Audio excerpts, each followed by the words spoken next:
Hoje iremos falar sobre a evolução do papel das mulheres no mercado de trabalho ao longo da história, de um papel restrito ao ambiente doméstico para a inserção no mercado produtivo, explorando os desafios, conquistas e a luta contínua das mulheres por igualdade no mercado de trabalho. A luta das mulheres por direitos trabalhistas começou a ganhar força durante a Revolução Industrial no século XIX. As mulheres começaram a trabalhar em fábricas, minas e indústrias, enfrentando condições precárias como jornadas longas, salários baixos e ambientes insalubres. Esse cenário impulsionou a luta por melhores condições de trabalho e direitos trabalhistas. No final do século XIX e início do XX, surgiram as primeiras mobilizações femininas, como as associações de trabalhadoras e sindicatos. Eventos marcantes como a Greve das Trabalhadoras de Fábricas de Tecido de Nova York em 1857 e o incêndio de uma fábrica americana em 1911 chamaram a atenção para as condições de trabalho das mulheres que impulsionaram a luta por reformas trabalhistas. No século XX, as mulheres conquistaram importantes direitos trabalhistas e sociais, como o direito ao voto, em países como os Estados Unidos e Inglaterra, além de leis que garantiam jornadas de trabalho limitadas, condições mais seguras nas fábricas, licença maternidade e salário mínimo. O movimento sindical também teve participação ativa, defendendo igualdade salarial e melhores condições de trabalho. A desigualdade de gênero no mercado de trabalho é um desafio persistente no Brasil. De acordo com o Instituto Brasileiro de Geografia e Estatística, as mulheres enfrentam significativas barreiras. A desigualdade salarial é evidente, com mulheres ganhando, em média, apenas 76,5% do salário dos homens. Além disso, a participação feminina no mercado de trabalho é menor comparada à masculina. O desemprego também afeta mais as mulheres do que os homens. Em cargos de liderança, as mulheres ocupam apenas 37,4% dos postos. Estereótipos de gênero limitam oportunidades femininas. Discriminação e assédio no trabalho são comuns. Responsabilidades familiares, como o cuidado com os filhos e idosos, recaem desproporcionalmente sobre as mulheres. Acesso desigual à educação também contribui para essa desigualdade. A desigualdade reduz produtividade e crescimento econômico, afeta negativamente a autoestima e saúde mental das mulheres.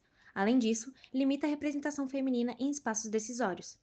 Para superar essas barreiras, são necessárias políticas de igualdade, legislação contra a discriminação, educação e conscientização, programas de sensibilização, apoio à maternidade, licença maternidade e creches e o incentivo ao empreendedorismo feminino. A inserção das mulheres em setores tradicionalmente masculinos tem avançado significativamente nas últimas décadas, mas ainda enfrenta muitos desafios, especialmente em contextos onde normas culturais e sociais impõem limitações ao seu protagonismo no mercado de trabalho.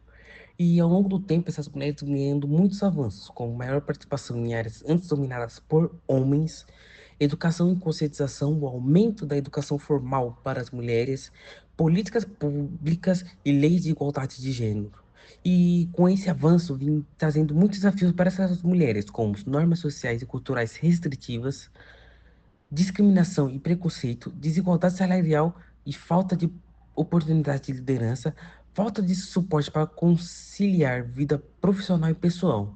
O conceito de autorização do marido é um reflexo de um sistema patriarcal que, em muitas regiões, ainda impedem as mulheres de exercerem sua autonomia plena. Alguns contextos, esse tipo de controle é legalmente sancionado, e outros é simplesmente uma expectativa social.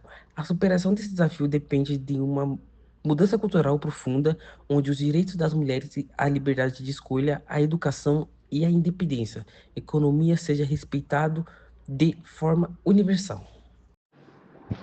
A luta pela igualdade salarial é uma das principais bandeiras do movimento feminista. Apesar de avanços como o direito ao voto em 1932 no Brasil, juntamente com a aprovação da igualdade de remuneração pela OIT em 1951, os desafios ainda persistem. No Brasil, mulheres ganham em média 30% menos que homens e estão subrepresentadas em cargos de liderança, além de enfrentarem preconceito e maior carga de trabalho doméstico. Segundo a PNAD, a igualdade salarial no Brasil só será alcançada em 87 anos. Globalmente, mulheres recebem 23% menos que homens e nos Estados Unidos ganham 82 centavos para cada dólar masculino. Infelizmente, a luta por igualdade salarial é longa e árdua e segue como prioridade para o movimento feminista. A conciliação entre trabalho e vida pessoal para mulheres com dupla jornada passou por transformações significativas desde o século XX. Inicialmente, as mulheres eram vistas como donas de casas com pouca participação no mercado de trabalho. A Revolução Industrial começou a mudar essa realidade, mas as responsabilidades domésticas permaneciam majoritariamente femininas. Nas décadas de 1960 e 1970, o movimento feminista aumentou a participação feminina em diversas profissões. Embora surgissem conflitos entre trabalho e família devido à falta de apoio político, no século XXI, o reconhecimento na dupla jornada levou à implementação de políticas públicas mais justas. Na década de 2020, a pandemia de Covid-19 trouxe novas dinâmicas como o trabalho remoto, que proporcionou flexibilidade, mas também intensificou as responsabilidades domésticas. Apesar dos avanços, os desafios continuam a existir, ressaltando a necessidade de mudanças culturais e políticas para um equilíbrio saudável entre trabalho e vida pessoal.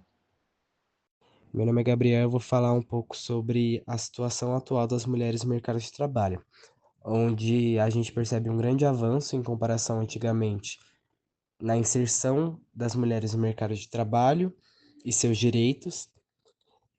Podemos destacar os desafios, que são eles a desigualdade salarial, a segregação ocupacional, a jornada dupla e o assédio sexual enfrentado por elas no ambiente de trabalho. Temos os fatores influenciadores, que são os culturais, que no caso seria estereótipo, a estrutura familiar, que também se encaixa em estereótipo, e a falta de políticas públicas, e a importância da representatividade feminina no ambiente de trabalho, onde a presença feminina em cargos de liderança não só promove equidade, mas também traz benefícios econômicos e sociais significativos onde a mulher está.